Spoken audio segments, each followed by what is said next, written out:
Mathieu Noël. Et ben voilà. Alors Mathieu, ce matin, je vous sens ravi de rencontrer Catherine Lara, mais pas autant que votre célèbre colocataire, Mathieu Madénian. Effectivement, Michel. Effectivement, ce matin, Matounet était littéralement surexcité. Il était à peine 5h20 quand son réveil matin à l'OM a retenti dans notre studio de la porte de Bagnolet. Eh oui. Lui, dont le sommeil de plomb nécessite d'habitude une infinie patience. Lui, qui d'ordinaire ne commence à ouvrir un œil que vers 11h. Une fois que je lui ai apporté ses tartines de Nutella Ioli, cette pâte à tartiner qui fait la joie des pitchouns marseillais. Là, ce matin, c'est lui qui m'a réveillé. Eh ben si, c'est lui qui m'a réveillé, puisqu'il était seulement 6h moins le quart quand j'ai été réveillé par ce spectacle étonnant, non, pour ne pas dire cette vision d'horreur, Michel, de Madénian pratiquant des exercices d'assouplissement devant la télé. Dans une tenue que nous qualifierons de minimaliste, si vous voyez ce que je veux dire, Michel. Sans sa culotte. Exact, c'est ça. Mathieu s'agitait devant l'écran, la manette de la Wii dans une main, une tartine de Nutella Ioli dans l'autre, avec cette grâce méridionale qu'on lui connaît, qui lui avait valu un 6 en EPS au bac. Je fais le Wii Fit, m'annonça-t-il, goguenard. Je lui ai dit, fais ce que tu veux, mais passe un slip. 2 minutes plus tard, il était sous la douche. Dans une main, le petit Marseillais parfum lavande. Dans l'autre, une tartine de Nutella Ioli toujours.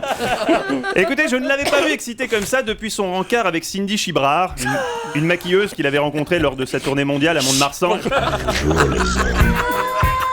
Fille très distinguée, Cindy Chibrard, à qui il en avait mis plein la vue. Tu sais combien j'ai gagné l'année dernière ? 630 000 francs. Et encore je débutais. Hélas, Michel, quand elle avait découvert qu'en fait la tournée de Mathieu était déficitaire, elle avait disparu sans laisser de mots, laissant Matounet dans un état de désolation qui n'avait eu d'égal que la fois où l'OM avait perdu au tir au pénalty en finale de la Ligue des Champions à Paris en 91. N'attends pas que tout ça ne reviendra plus. Je passe mes nuits à pleurer. Oui, c'est fini, Matounet, c'est fini, 91, c'est loin quand même. Bref, ce matin, devant l'étonnante motivation de mon colocataire, je me posais la question que vous vous posez tous actuellement, que vous-même, Michel, vous devez vous poser. Pourquoi les écureuils ont-ils une grosse queue ? Non, pas celle-là. Non, la question, c'est pourquoi Madénian, qui n'a pas la réputation d'être un grand mélomane, est-il si enthousiaste à l'idée de rencontrer Catherine Lara, la roqueuse de diamants ? Eh bien, tout simplement parce que longtemps, Catherine a été un modèle pour Matounet. Pour le comprendre, il nous faut pénétrer son jardin secret. Ce qui fait très joli, c'est les œillets. Pas maintenant, c'est encore que des boutures. Mais dans Mais le non. temps, ça sera de toute Jardin beauté. secret, c'est une expression, mec. Expression. On a tous un jardin secret. Le jardin secret de Mathieu, c'est le violon.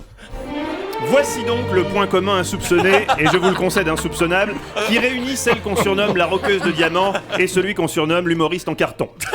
La passion du violon, passion exigeante qui réclame le zèle de celui qui le pratique et la patience de ceux qui l'écoutent. Ou le subissent. Car les premières années d'études sont difficiles, on le sait, il faut 10 ans pour faire un bon pianiste et 20 ans pour faire un violoniste médiocre. Hélas, Madame Collinette, la voisine du dessus des Madénian, n'a pas eu le courage d'attendre 20 ans. Un jour que Matounet tentait de déchiffrer le concerté numéro 3 de Tchaïkovski, elle a préféré mettre fin à ses jours en se défenestrant. Son jeune âge a permis à Mathieu d'éviter l'inculpation pour homicide involontaire et il persista dans le violon. En 91, c'est la consécration. Vous, Catherine, vous êtes premier prix du Conservatoire de Versailles. Mathieu, lui, est dernier prix du Conservatoire de Cavaillon. Ça vous a plu, les gars ? Le jury n'est pas trop difficile. À Cavaillon, c'est pas les mêmes standards. Non, alors, pas le melon. C'est bien qu'ils n'ont pas le melon. Là. On l'appelle alors le Yodi Menuhin de la Canebière. Ce sont les années fastes, la manche dans le métro l'hiver, les goûters d'anniversaire l'été. Bref, l'apogée musicale d'un artiste surdoué qui malheureusement ne rencontrera jamais son public, si tant est que ce public ait jamais existé. Depuis lors, Mathieu ne pratique le violon que dans l'intimité du cercle familial et éventuellement pour séduire une fille de temps à autre, car de ce côté-là aussi, Mathieu veut encore y croire. Il part du principe que dans Paris, à l'heure où on parle, il y a forcément une fille qui se dit « Le premier mec qui passe, je me le tape. » Il suffirait de passer pile à cet endroit, au bon moment, et 40 ans de disette affective seraient effacés d'un seul coup. J'ai 40 ans et je n'ai jamais connu la jouissance. Bref, chère Catherine, je vous laisse. Si vous pouvez donner un cours ou deux à Matounet, une petite remise à niveau, il serait vraiment aux anges. Michel, je crois que vous avez une question qui vous turlupine depuis tout à l'heure. Et on mange quand ? Oui, bientôt, Michel, bientôt. Plus que 10 minutes. Allez, Mathieu, un dernier mot pour Catherine Lara. C'est que j'ai une envie de t'embrasser. Oui, tout le temps j'ai envie. Non, Tout le temps. ne vous inquiétez pas, je le tiens.